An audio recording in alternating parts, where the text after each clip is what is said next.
Nuestro Salvador, bendito Señor que está en el cielo, alabado y glorificado sea su bendito nombre.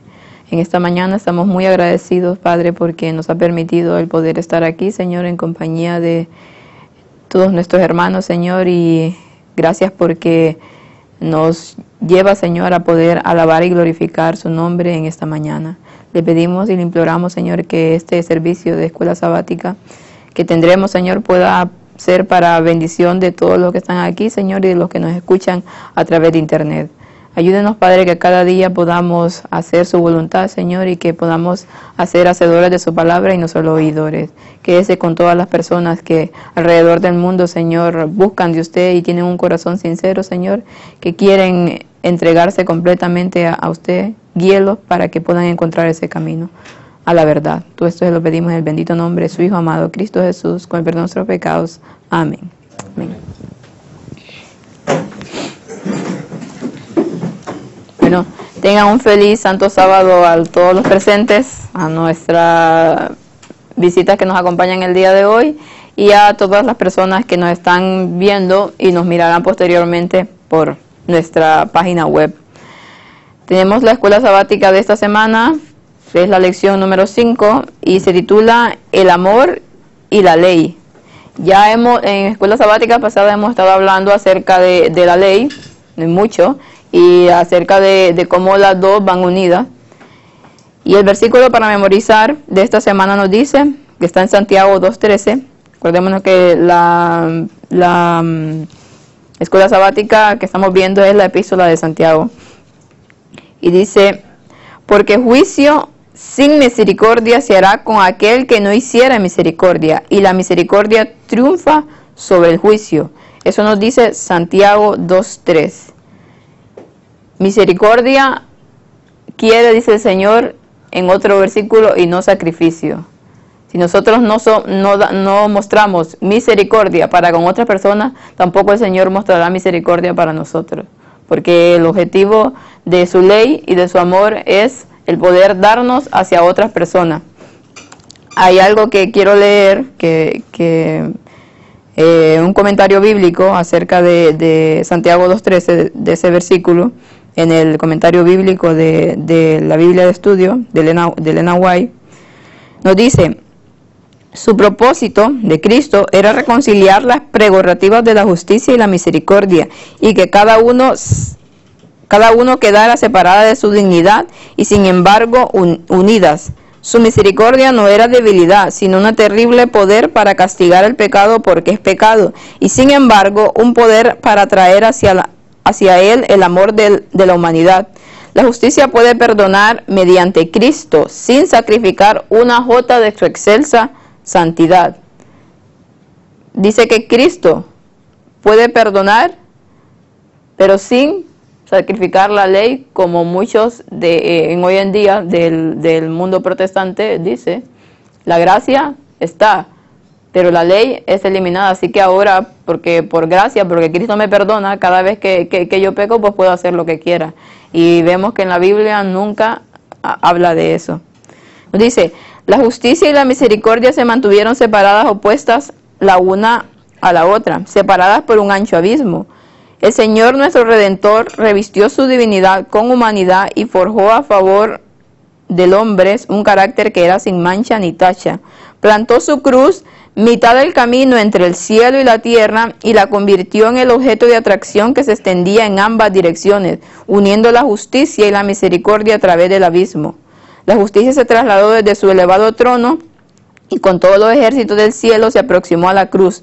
Ahí vio a uno igual a Dios, llevando el castigo de toda injusticia y todo pecado. La justicia se inclinó con reverencia ante la cruz con perfecta satisfacción, diciendo, es suficiente.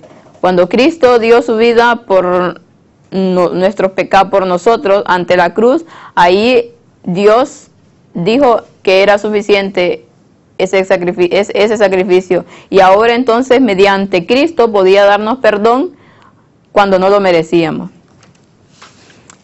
Nos dice la lección, conocemos bien la historia, dice, pero cuán bien ha penetrado en ti. Un sacerdote y luego un levita, yendo de Jerusalén a Jericó, encontraron en el camino a un hombre medio muerto. Aunque ambos habían cumplido sus deberes religiosos, ninguno vinculó esos deberes con una obligación hacia el herido, así que siguieron su camino. Finalmente, un samaritano medio pagano pasó por ahí, se apiadó del hombre, vendó sus heridas y pagó por su estadía en una posada donde se pudiera recuperar. Además, prometió pagar todo lo que el hombre necesitara. Todos conocemos la historia del samaritano, del buen samaritano, que los que decían que estaban en la ley, pues pasaron de largo. Los que se decían hacer, yo guardo la ley, yo hago esto, yo hago el otro. Pero uno que es medio pagano, dice un poco aquí y un poco allá, fue el que se compadeció de este pobre hombre. Entonces él demostró que realmente la ley estaba dentro de su corazón, porque demostró amor por esa ley, amor por esa persona. Jesús así respondió la pregunta, dice, de un intérprete de la ley acerca de la vida eterna. En lugar de decir, esfuérzate más, Jesús pintó un cuadro de amor en acción. Es decir, debemos amar aún en circunstancias peligrosas o desagradables, y hasta aquellos que no nos gustan. Aunque no es fácil, dice, y a veces va contra nuestra naturaleza, el verdadero amor conlleva riesgos e implicar derribar las barreras que nos separan como personas fuera de la iglesia y en ella. Aún dice a los que no nos gustan, y esa es la parte más difícil, porque es muy fácil amar al que tienes al lado, a tu familia, a tu mamá, a tu papá, a tu esposo. Bueno, y aún a veces no es tan fácil cuando hay algunas rencillas. Pero ¿qué cuando Cristo nos dice que amemos a nuestros enemigos? Al que tal vez nos ha hecho mucho daño, incluso personas que tienen enemigos que le han quitado sus propiedades, incluso la vida de sus propios familiares. Entonces, ¿cómo hacer o cómo es que nosotros tenemos que amar a esas personas así? Sí. El pueblo de Israel esta ley la tenía desde siempre. Lo que pasa que por tradiciones humanas pues se fueron olvidando de ella, ¿eh? Y más en esa época. ¿Sí? ¿No se oye? Sí. Más en esa época cuando estaban sometidos por el Imperio Romano. Claro, odiaban a los romanos, ¿no? Ya se habían olvidado de esas leyes, que había que amar incluso al extranjero, ¿eh? Sí. Entonces Jesús tuvo que venir a poner los puntos sobre las is y volver a leerles o a hacerles vivir esa ley que ellos habían olvidado. Y aunque con todo y con esto solo fueron unos pocos los que quisieron obedecerle, la gran mayoría, sobre todo los dirigentes, se levantaron contra él y solo buscaban ocasión pues para sacárselo de encima, porque les estorbaba en sus propósitos, ¿eh? Ya les estaba bien. Y a veces a nosotros nos ocurre lo mismo, ¿eh? Creemos que solo leyendo la Biblia pues ya está, ya he cumplido, ¿no? Pero la religión práctica entra en acción cuando la compartes con los demás y atiendes a los demás que necesitan, ¿eh? Es ahí donde se ve luego el auténtico cristianismo. El conocimiento no nos hará cristianos, nos hará cristianos el vivir esa fe. Así es, la acción es lo que vale para Dios. Yo me puedo saber la Biblia de memoria, puedo saber la ley de pe a pa, y la puedo guardar aún, pero cuando se trata de demostrar amor a Dios, amor al prójimo, es ahí donde veo mi verdadera condición, qué es lo que hay dentro de mi corazón. Porque dice la palabra de Dios, de la abundancia del corazón habla la boca, y también es lo que somos. Nosotros somos lo que hay dentro de nosotros mismos. Podemos aparentar ante el mundo muchas cosas, pero cuando llega el momento de la prueba, del que hay que entregarse a otros sin pensar en nosotros mismos, es ahí donde se demuestra si realmente nosotros estamos o no estamos en el amor de Cristo. La lección del domingo nos dice el hombre vestido de oro. Quiero ver si alguien me puede buscar Santiago 2 y del versículo 1 al 4 y lo lee, por favor. Santiago 2, 1 al 4.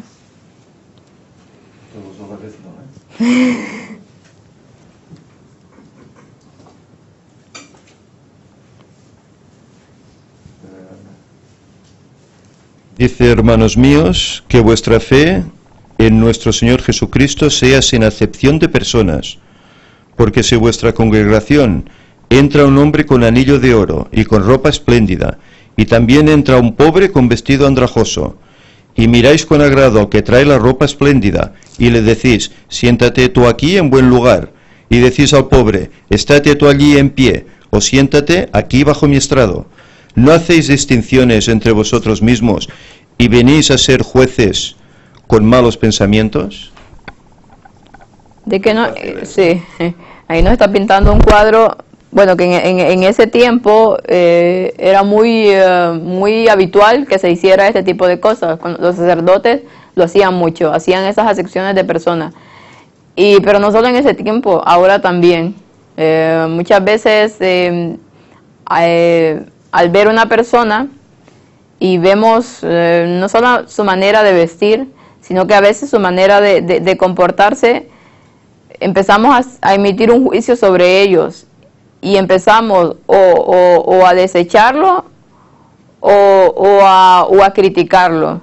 Entonces, de esa manera, bueno, pienso, es mi opinión, también hacemos acepción de personas, porque decimos, esta persona, uy, la veo totalmente que no hay esperanzas para él, cuando vemos que lo único que está viendo el corazón es Cristo.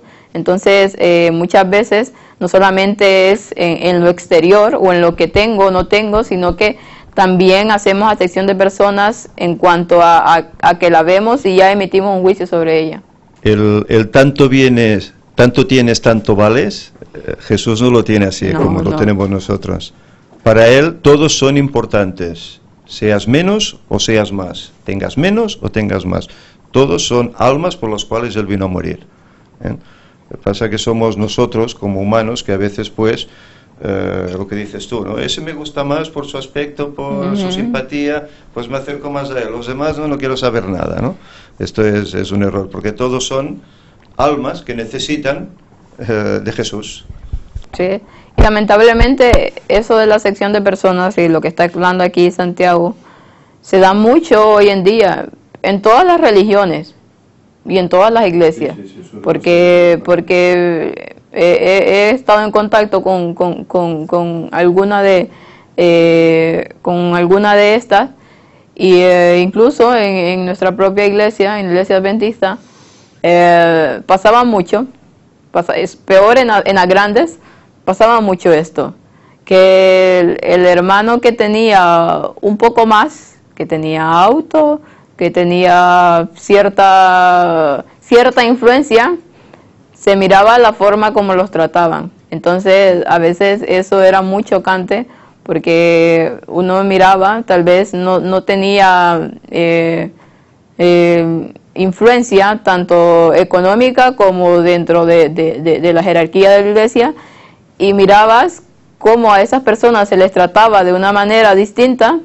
Incluso yo he tenido varias experiencias, incluso cuando se hacía almuerzos en las iglesias, pues era un buffet y los encargados iban repartiendo, y mirabas cómo a ciertas personas que tenían influencia ponían de más y se les atendía mucho mejor.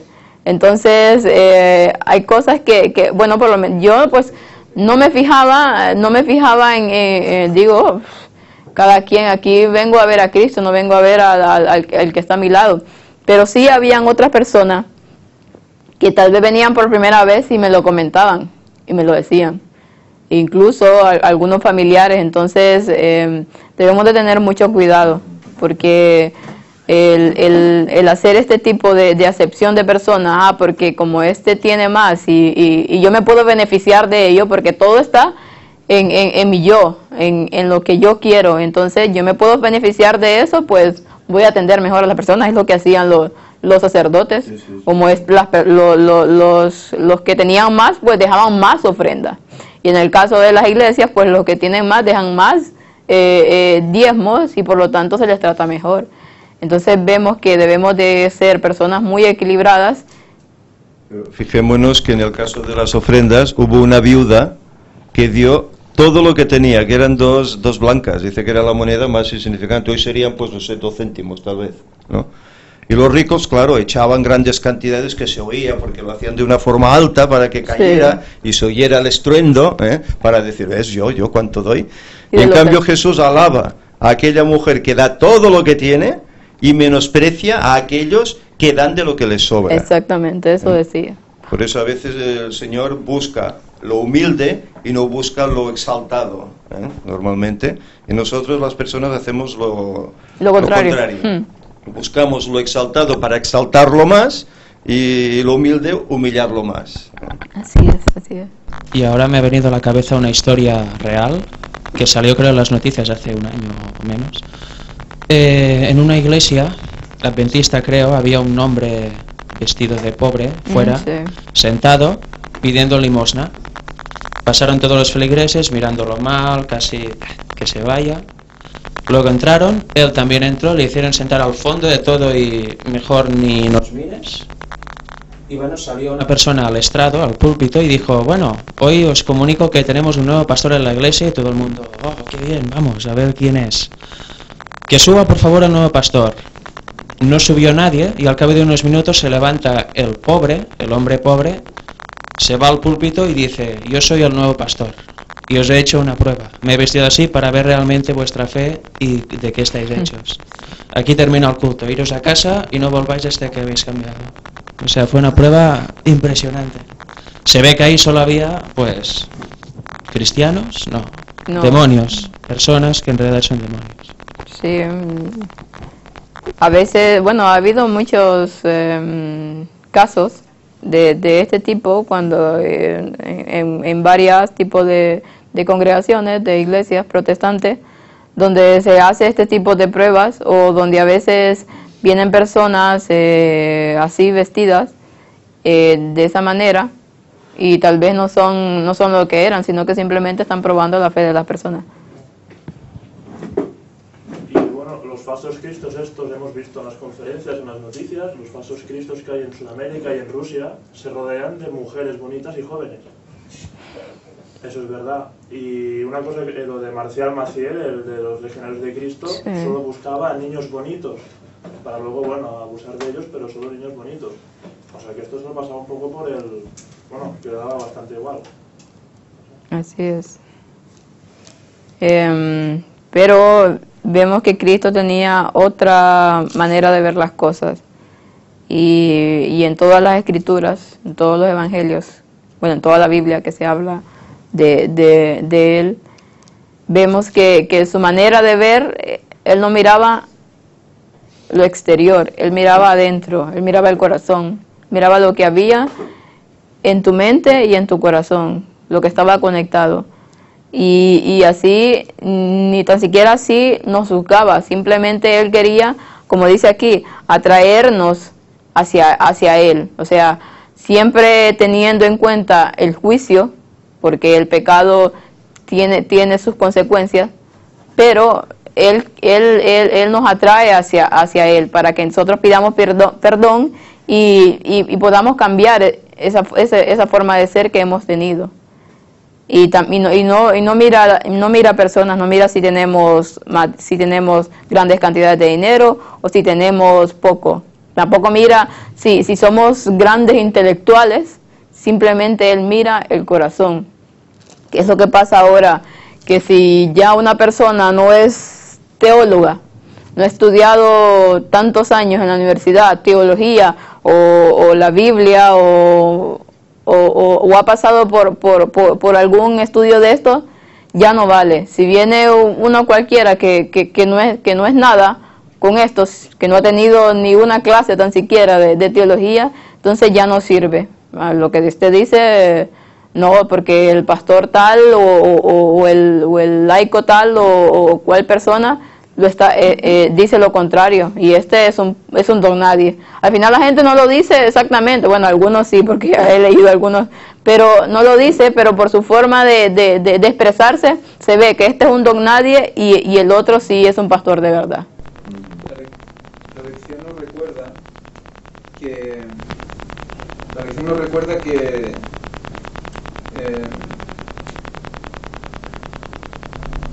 en el momento que estaba sucediendo esto, en aquella época, lo que estaba...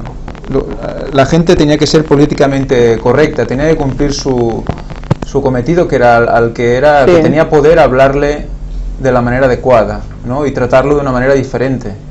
Y lo que nos está recordando la lección es que lo que está recordando aquí Santiago es que les estaba llamando a dejar de ser políticamente correctos, y eso era una ofensa para los que venían a los que venían como, digamos, por encima, se creían que estaban por encima de los demás. O sea que eso causaba división. O sea, aquí lo que vemos, lo que tenemos que ver es cómo hay un mensaje de, sea lo que sea, pase lo que pase, tú sigue la voluntad de Dios y no estés sujeto a lo políticamente correcto. Así es. A no ser que esto, pues las normas del mundo, a no ser que estas normas coincidan con las de Dios. Pero esas normas del mundo están hechas para ser políticamente correcto. Y eso es lo que debemos recordar siempre, ¿no? Que hay un camino y ese camino está por encima de lo que nosotros vemos, ¿no? O sea, es realmente una idea transgresora para el momento, moderna para el momento donde Santiago está describiendo, ¿no? Y también recordemos que los trabajadores de la 11ª hora vendrán de fuera, serán del mundo, no de dentro. O sea que yo creo que es una lección que Dios da a todos los pastores o la gente que ha estudiado mucho este tema o ha estado muchos años en la Biblia, de que quizá llegue un día que llega alguien que lleva, no sé, 2 meses en la fe y ha visto algo y te puede exhortar tranquilamente, aunque seas un pastor que lleve 60 años en el Evangelio. Eso es una prueba que Dios les pone, creo, a esta gente, para comprobar si realmente se han hinchado de vanidad o realmente siguen confiando en Dios y en la sencillez de la palabra. Sí, recordemos que Cristo no eligió a los sacerdotes ni a los fariseos, los escribas, todo la crema y nata de su tiempo. Escogió a simples pescadores, demostrando que en la humildad es donde estaba toda la riqueza. Elige a los de corazón limpio. Así es. Sea de donde sea. Siempre, y no con esto quiere decir que ser rico también es un pecado, y que una persona que tiene dinero o tiene un buen conocimiento intelectual sea mala. Claro que no. Sabemos que Dios tiene en cada lugar, tiene a personas que son de corazón limpio y sincero. Lo que queremos decir es que realmente lo que vale ante Dios no es lo que tengas, es lo que hay adentro. Claro, porque si tienes mucho dinero y crees realmente en Dios, vas a administrarlo para la obra y vas a administrarlo bien. Así es. Esa es la clave. La parte del lunes, para ir avanzando un poco, nos habla lucha de clases, dice. Como todo colportor evangélico sabe, a menudo los que tienen menos están dispuestos a sacrificarse más para comprar libros cristianos. Vecindarios de buen nivel económico resultan ser un territorio duro en el cual vender libros, porque la gente que vive allí puede estar conforme con lo que tiene y generalmente no percibe su necesidad de Dios como la sienten los que tienen menos. El mismo fenómeno también se detecta en una escala mucho mayor. La Iglesia ha crecido más rápidamente en lugares y en periodos de tensión social y económica. Después de todo, ¿no están aquellas personas que luchan con grandes problemas a menudo más abiertas a la esperanza presentada en la historia de Jesús, de aquellos que creen que las cosas andan muy bien para ellos? Eso suele pasar, que las personas que generalmente tienen, lo que decíamos, un poco más de solvencia económica y que no les falta nada, pues no están tan abiertas para entrarles con el Evangelio que otras que están padeciendo mucha necesidad, que no encuentran salida por ningún lado, pues se les habla y ya pues ellos aceptan porque tienen esa necesidad de poder cambiar. Esto ocurre también en los diferentes... Esto que comentabas ocurre también en nuestra sociedad, en los diferentes países, porque por norma general los países menos desarrollados tienden a secundar más la religión en general, como los países árabes o Sudamérica o los países africanos, o como es el caso de aquí en España, por ejemplo en Andalucía, ¿no? La religión pues está más arraigada que en los países más de primeras potencias, y se tiende quizás a discriminar un poco esta situación diciendo que estos países, pues como tienen más incultura, pues son gente más bobos o como quieras llamarle, y se acogen a lo que quieren buscar, en este caso la religión, y el ateísmo pues prolifera más en los otros lugares. Así es una norma muy común, porque yo vengo de un país, como le hablan, del tercer mundo, un país subdesarrollado, y pues allá, el otro día lo comentábamos, pues muy poco se encuentra de que no creen en Dios. Claro, hay otro tipo de problemas, tienen otro tipo de mentalidad que tiene sus ventajas y sus desventajas, porque en todo lo hay. En cambio, vengo aquí, veo un panorama totalmente, es como un giro de 360 grados. Ves la mentalidad de allá y ves la mentalidad de acá. Como estoy diciendo, tienen sus puntos positivos y sus puntos negativos, ambas cosas. Pero en lo que estábamos comentando, hay más abertura a que el evangelio entre allá, en que tú vayas a una casa y le digas, mira, Dios te ama, y esta persona te escucha, pero en cambio vienes aquí y te dice y te manda no sé a dónde. Porque ahí la gente tal vez es más humilde y todos son creyentes, aunque no lo practiquen. Por lo menos creen en Dios. Sí. Pero la sociedad de aquí, que es más secular, más materialista, el creer en Dios es una minoría. La mayoría, pues, bueno, creerán en la evolución y creerán en el dinero y creerán en los placeres, etcétera, pero no creen en Dios. No, con esto quiere decir que no haya personas buenas. Cuesta y que a pesar de que no creen, tienen un corazón sincero y hacen cosas muy buenas. Por eso los métodos de llegar a las personas tienen que cambiar. No puedes ir aquí a una persona y decir, oye, Jesús te ama, murió por ti, ¿quieres aceptarlo? Te dirá la vete, es lógico. En cambio, si le comentas, oye, ¿estás viendo lo que está pasando en el mundo? ¿Sabes que esto Jesús ya lo profetizó así? Entonces el interés parece que se abre, ¿no?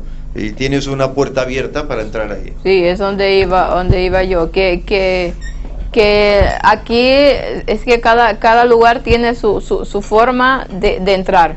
Aquí no puedes entrar de la misma forma que entras en Latinoamérica, porque sencillamente te van a cerrar las puertas totalmente. Entonces cada lugar tiene su forma de ser y tú tienes que adaptarte a esa forma. No con eso adaptarse quiere decir que vayas a hacer lo mismo que ellos hacen o vayas a degradar las normas. No, simplemente como hacía Pablo, dice, cuando a los judíos se hacía judío, a los griegos se hacía griego, pero él iba a su forma de pensar y por esa forma de pensar, pues él le llevaba la conversación como lo hizo en Europa, exactamente. Tenían un Dios, ahí una figura, y él decía que él predicaba a ese Dios desconocido, ese Dios que no conocían, pues él se lo venía a presentar. Entonces debemos de ser inteligentes a la forma como nosotros penetramos con el evangelio. Es aquí. Bueno, no. 2, 3, venga, dale. No pasa nada. No, de hecho aquí se buscan mucho más dioses de fuera que no propio Dios. ¿Dónde estamos? Tendencia totalmente y cada vez más. Claro, porque son formas atractivas y que no implican mucho cambio. Porque es que la gente lo que le da temor es eso. Cuando tú le presentas algo que implica que debes de reformar tu vida completamente y que debes de dejar de mirarte a ti y mirar a los demás, es ahí donde ya no agrada. Es ahí donde tengo que dejar esto, tengo que dejar lo otro. O sea, se ve todo como una negativa, como que voy a dejar mi vida completamente, más no ven que realmente están volviendo a la vida, que es muy distinto, porque la forma de ser, la forma de pensar y la forma en que uno, tanto como se alimenta, con lo que ve, con lo que escucha, con todo lo que hay a nuestro alrededor, nos está destruyendo y nos está haciendo que simples personas que caminan por inercia, no con un propósito en la vida.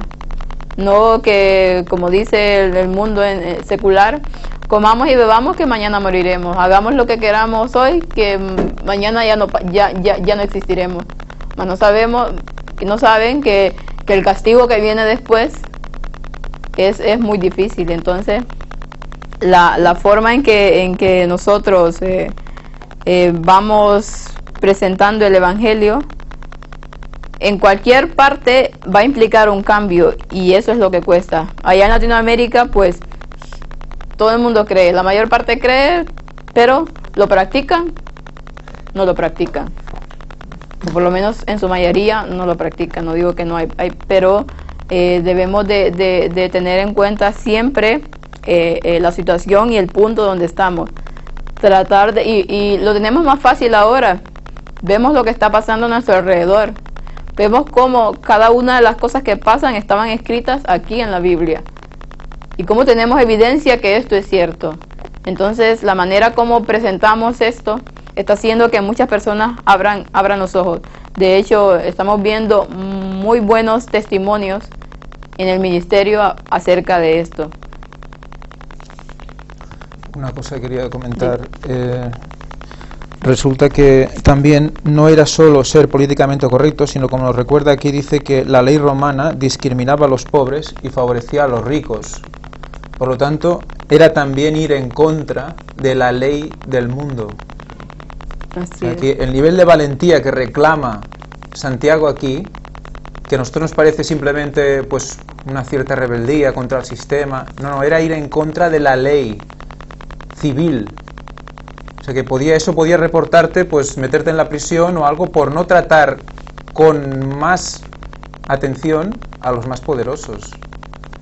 O sea que fijaros que tiene entendiendo un poco el nivel de cultura de la época, cómo realmente nos está llamando a ser valientes. Así a la gente de su tiempo. Y de hecho ahora pasa mucho también. Si tú estás en contra de un gobierno, depende de qué país estén, pero en unos más y en otros menos, pues ya hay reprensión contra ti. Si tú empiezas a hablar en contra de un político, ¿qué te va a pasar? Que te empiezan a presionar por otros lados para que dejes de actuar. Entonces te cierran la radio. Te cierran.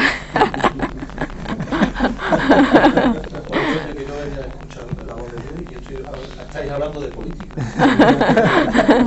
Entonces ese es el problema. Ahora, pues ya dice, estamos en el siglo XXI, un mundo civilizado donde todo el mundo se puede expresar libremente, pero es mentira, porque hay muchos periodistas, por ejemplo, en mi país, matan periodistas como matar mosquitos.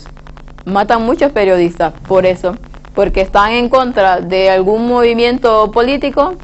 Pues lo matan, y como ahí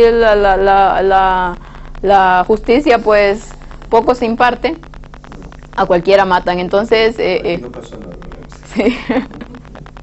Entonces y vemos en el Estado Islámico, en el mundo islámico, que está pasando también. Matan cristianos o matan personas que van en contra del sistema. Entonces vemos que en todos lados aquí pues tal vez no matan, pero también se aprieta un poco las tuercas para que dejes de hablar, o te presionan que te vamos a cerrar la radio, como decían, o cualquier otra cosa. Entonces vemos que en ese tiempo de Santiago, como decía Ángel, pues habían este tipo de cosas. Y va a llegar, nosotros sabemos que llegará un momento en esta historia donde realmente vamos a hacer igual, o nos callamos o te matamos. O sea, entender que es de valientes tratar a todo el mundo igual. Sí, exactamente. Hay que ser valiente para tratar a todo el mundo igual. Y eso implica ensalzar al pobre y quizás a veces pues parar los pies al rico, en el sentido de, entre comillas, pobre y rico, ¿eh? No quiere decir que porque tenga más dinero, sino porque aquel que quizás se siente más poderoso, ¿no? O sea que otras veces seguir el camino que marca la palabra de Dios. pase lo que pase a tu alrededor.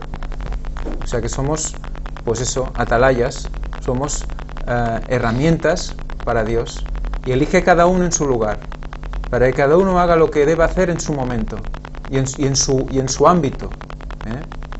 Nos dice la palabra de Dios que no debemos, una vez conozcamos el Evangelio, ya directamente irnos a vivir por ahí como solos y olvidarnos del mundo, sino que donde estés, quédate, y ahí donde estés, haz tu labor, que por eso Dios te ha mostrado, ¿no?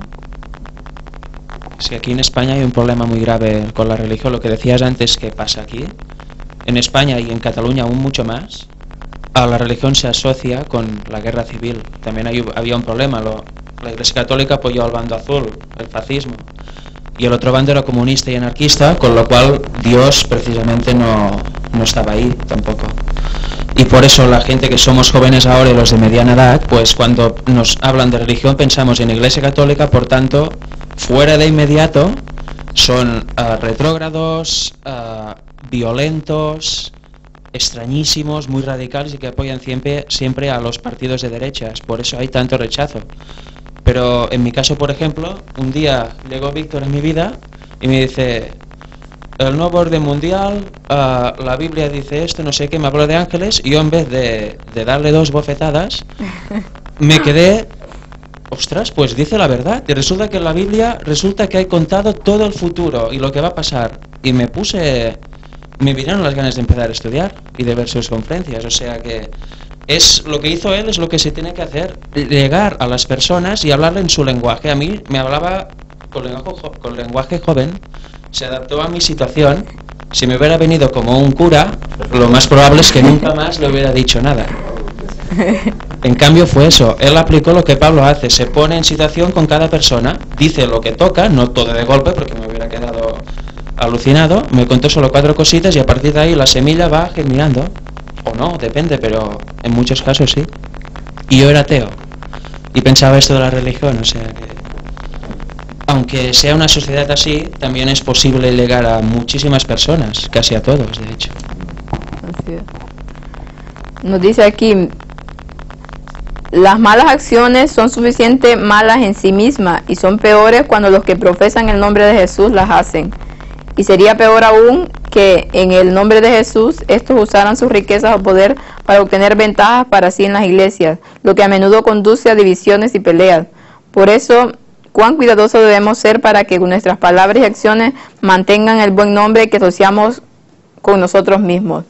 Si nosotros nos decimos un pueblo, es que eso también pasa, porque las personas no creen muchas veces por nuestro propio testimonio, porque decimos somos cristianos, seguimos a Jesús, somos personas que van a la iglesia, pero en cambio nuestra vida demuestra lo contrario. Entonces aquella persona que es secular, que me está viendo, que está viendo mi conducta y cómo me comporto, está viendo que me comporto igual que cómo se comporta ella. Entonces dice, para estar ahí metido en una iglesia y al final hacen lo mismo, mejor no voy.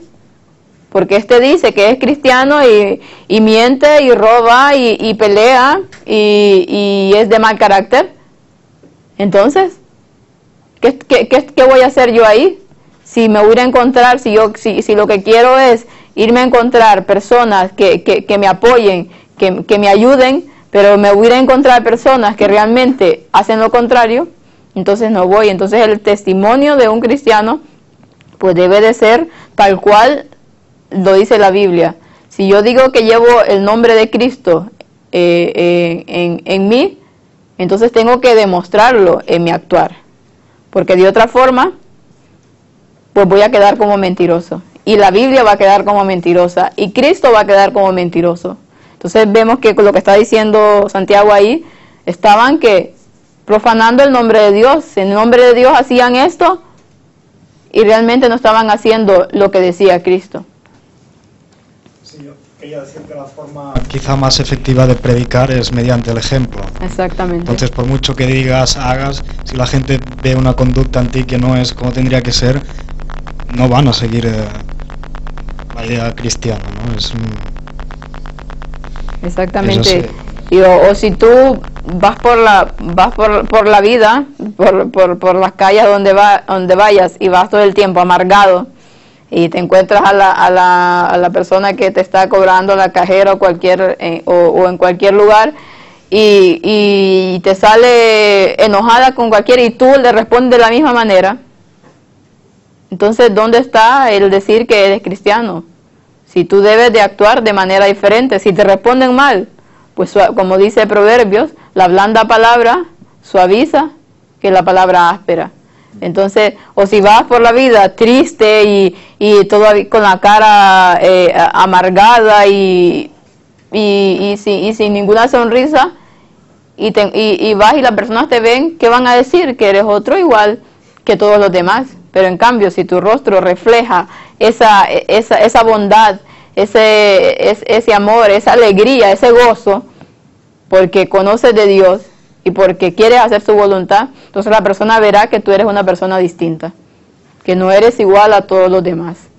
Sí, es que lo que ha dicho el hermano ahora tiene mucha razón, porque nosotros como tenemos tendencia al mal, estamos propensos a rechazar todo lo que provenga de Dios. Así es. Si ven a una persona que dice ser cristiano, nos cuenta, y luego vemos que es igual que nosotros o peor, o tiene actitudes que no son dignas de lo que predica, lo más fácil es tener la excusa perfecta. Mira, pues rechazo todo esto porque no hay ningún cambio, no hay nada interesante, aquí.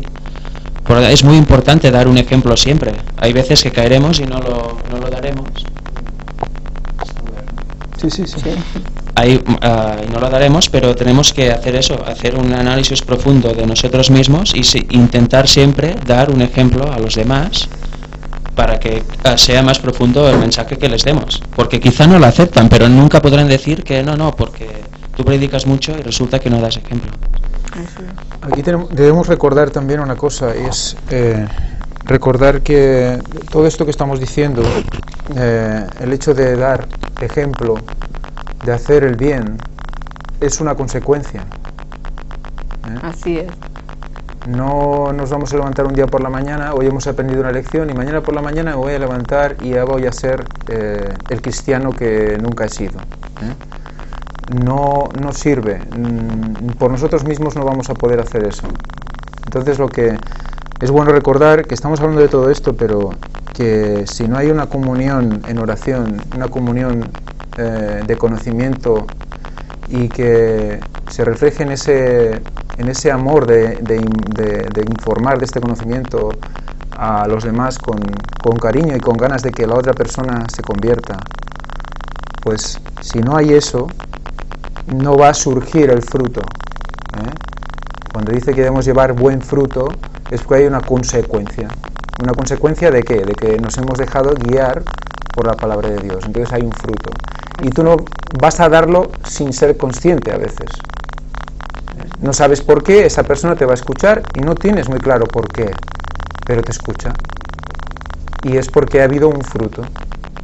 Entonces, a veces el querer hacer es ponerse por delante de Dios y decir, voy a hacerlo por mí mismo. Cuando convencemos a alguien es el Espíritu Santo que está convenciendo. Exacto, no somos nosotros, somos utilizados por. Y eso es un concepto que a mucha gente no le gusta escuchar, que es utilizado por alguien. Y nosotros somos utilizados por el Espíritu Santo, o por uno o por otro. Y nosotros debemos ser conscientes de a quién elegimos. Eso es lo que... El libre albedrío se basa en eso, decidir a quién elegimos, si queremos representar al mal o representar al bien. Y a veces hay una diferencia muy sutil, y por eso debemos estudiar y estar en oración y en comunión, porque si no, esa diferencia se cuela en nuestras casas, se cuela en nuestra mente y no somos capaces de diferenciar. Sí, que hablamos mucho de que dice la palabra de que el Evangelio debe ser predicado como testimonio y nosotros debemos darlo por nuestra vivencia. Pero nosotros somos imperfectos. Yo estoy muy cansado de que la gente, cuando da el mensaje, se presenta a sí mismo. Es que yo no como esto, es que yo como esto, es que tú... No. No me des crédito, que te vengo a presentar a Cristo. Tú a mí no me hagas caso, ¿vale? Aquí pone esto.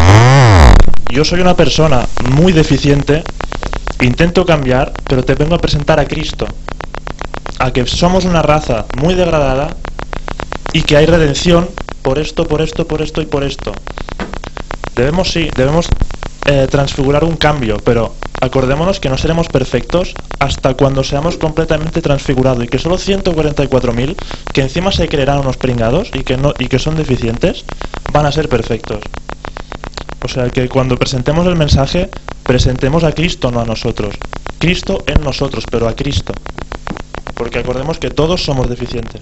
Todos los que estamos aquí y todos los que nos están escuchando, todos somos deficientes porque Cristo murió por todos. Y uno solo es bueno, el Padre. Ni Cristo mismo dijo que él era bueno. O sea, el Padre, que es Juan 6:44, el que nos lleva al Hijo. O sea, que presentemos a Dios y a Cristo, no a nosotros.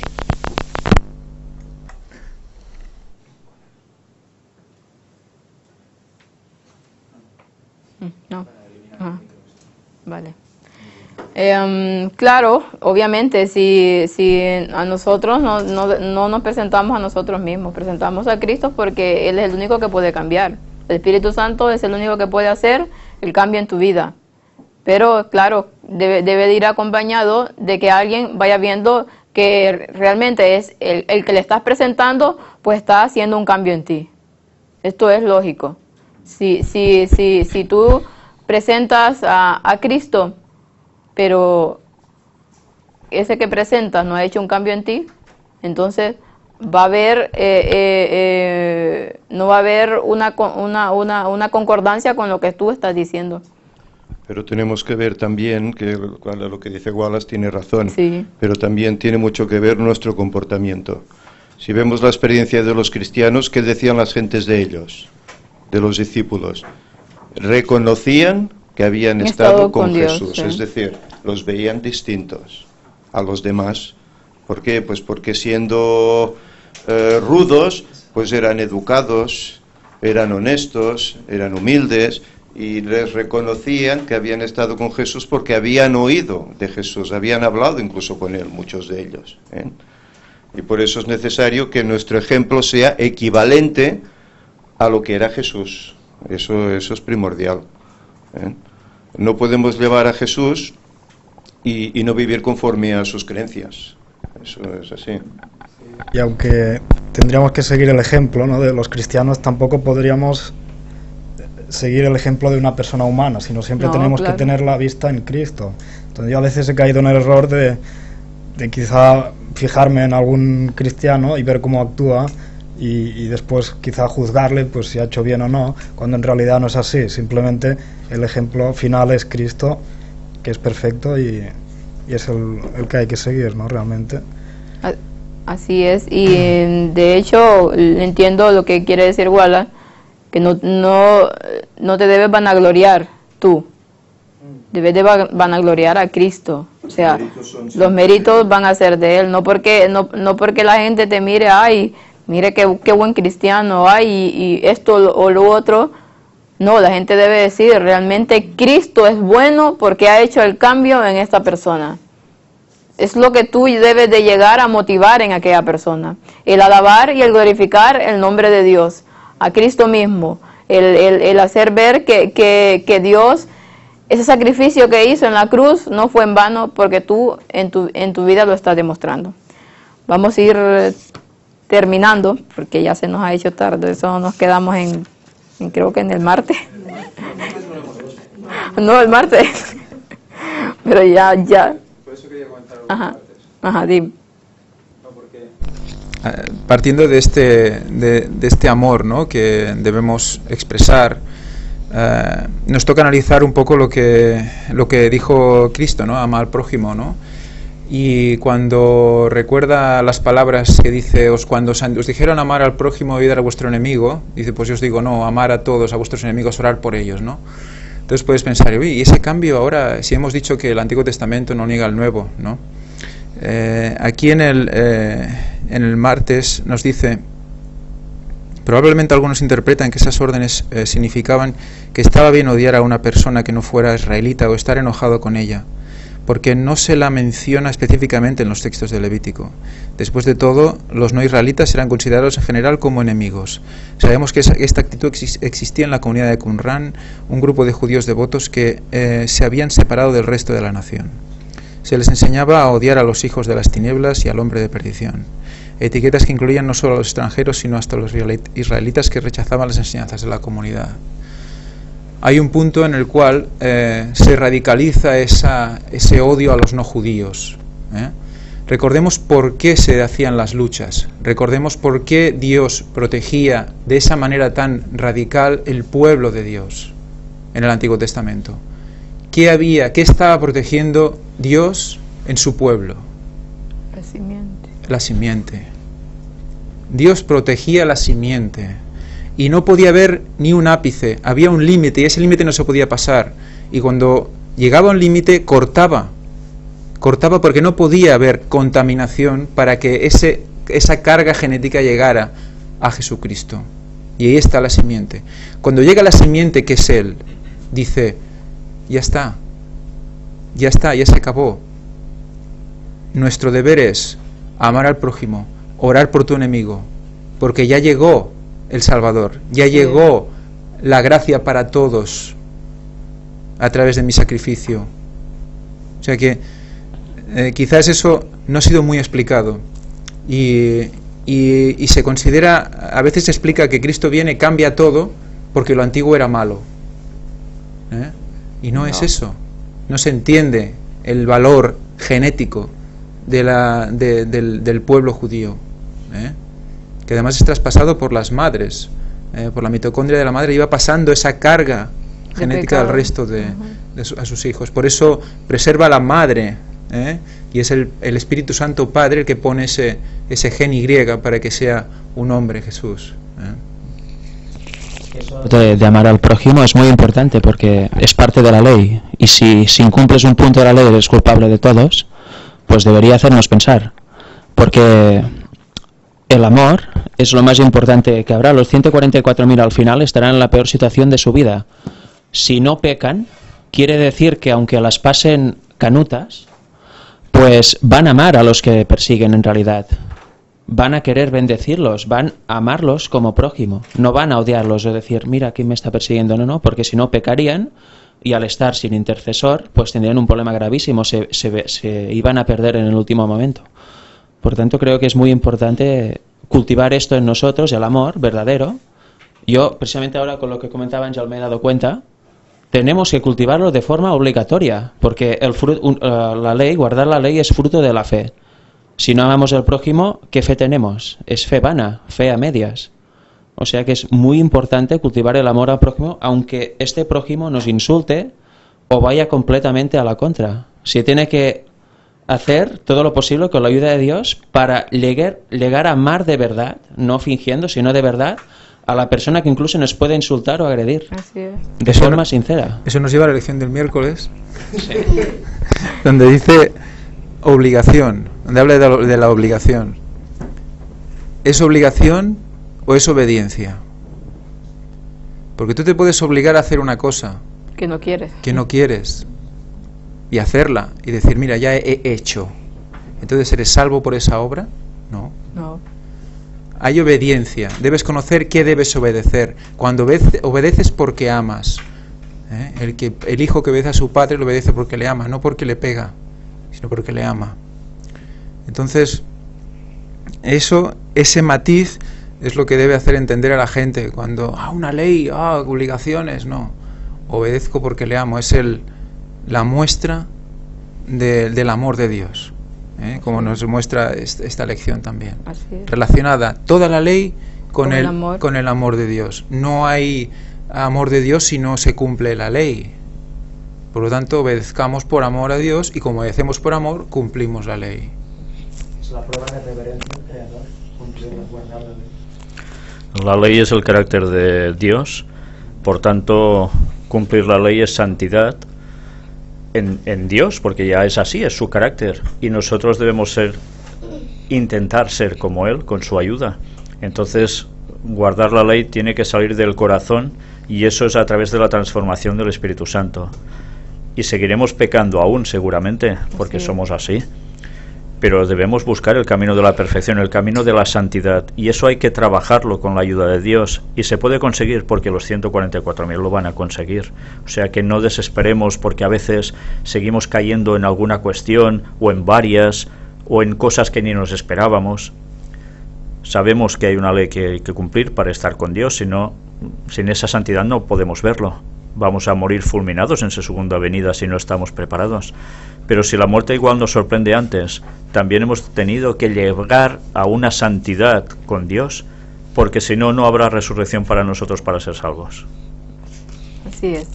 Y para terminar, como decía Ángel, un punto muy importante es que si nosotros no tenemos una comunión con Dios, pues no podemos manifestar esa ley, no podemos manifestar ese amor, no podemos manifestar absolutamente nada. Manifestaremos lo natural en nosotros, que es el mal.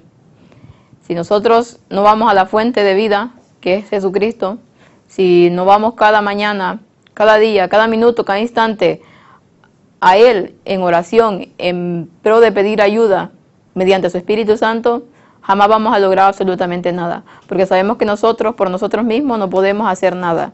Somos incapaces. Somos seres humanos pecadores con una carga de pecado de ¿cuántos años? ¿Cuántos años tenemos en esta vida? 6.000 años de historia de pecado. Entonces, con toda esa carga que traemos en nuestra genética, no pretendamos que el bien nos va a surgir porque sí. No, solamente yendo a la fuente. Por eso Jesús dice, conectándonos con la vid verdadera, sustrayendo esa sustancia que es Cristo, nosotros podremos realmente dar amor a los demás. Si esa fuente de amor no viene de Cristo, ese amor va a ser falso, porque sabemos que el único amor verdadero es el de Cristo mediante su palabra. Entonces, en esto tenemos la fuente de cómo alimentarnos, de cómo guiarnos, de cómo seguir a Dios, de cómo conocerlo, porque aquí está toda la palabra de Dios, aquí está reflejada su vida y todo lo que Él nos ha dado. Mediante la oración es como podemos conectarnos con el cielo, es la llave que abre el cielo para recibir las bendiciones que en ese momento estamos implorando. Entonces, si nosotros queremos dar buenos frutos, tenemos que irnos a la base, a la raíz de todo. Así que en esta mañana pues hemos visto que el amor y la ley van juntas, unidas, pero sin Cristo no podemos hacer absolutamente nada. Es esto. Si tenemos sed y iremos a una fuente, a un lugar donde hay agua, no iremos a un desierto a beber. Decía que si tenemos sed física de agua, no iremos a una fuente o un lugar donde hay agua, no iremos al desierto o a un lugar totalmente seco donde no podamos beber porque nos moriremos de sed. Pues con la fe es lo mismo.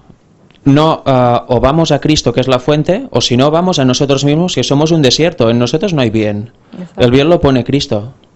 Solo quedan reminiscencias del pasado, pero lo que hay dentro de nosotros es el mal, tendencia al mal, a todo lo malo, aunque sea un mal menor, pero ya es malo. Por lo tanto, es básico ir, para beber espiritualmente, ir a la Biblia y a la fuente que es Cristo. Si no, si buscamos querer cambiar por nosotros mismos, nunca lo conseguiremos. Quizá parecerá que sí, pero a la hora de la verdad veremos que no, y aún estamos peor que antes que querer cambiar. Así o sea que es vital. Un último apunte de la lección del jueves, porque es muy interesante la relación que hace entre misericordia y juicio. Por un lado dice Santiago, juicio sin misericordia se hará con aquel que no hiciere misericordia. Y por el otro dice, la misericordia triunfa sobre el juicio. O sea, nosotros el hombre tiende a juzgar. Ves a alguien y lo juzgas. Ves al otro y lo juzgas, sea para ensalzarlo, sea para hundirlo, ¿no? Entonces, ¿qué nos dice? Que la misericordia triunfa sobre el juicio. Si tú juzgas, no tienes misericordia. No estás aplicando misericordia. Si tú tienes misericordia por esa persona, dejas que el juicio... ¿Quién lo tiene que ejercer el juicio? Dios. Dios ejerce juicio. Además dice, mía es la venganza también. Entonces nosotros debemos acercarnos y ser hacedores de misericordia. Y dice, aparte de ser oidores, ser hacedores. Y pensamos, hacer muchas cosas. No, hacedores de misericordia. Porque haciendo eso seremos guiados por el Espíritu Santo y entonces ayudaremos a esa persona. Así es. Y luego el respecto de Dios también tiene su respeto de Dios en el juicio final. Así es. Cristo dijo, otra vez repito, misericordia quiero, no sacrificio. No quiero liturgia, quiero misericordia para con el prójimo. Así que en esta hora, pues, que Dios los bendiga. Vamos a terminar con una breve oración. Si quiere, Josep, termina.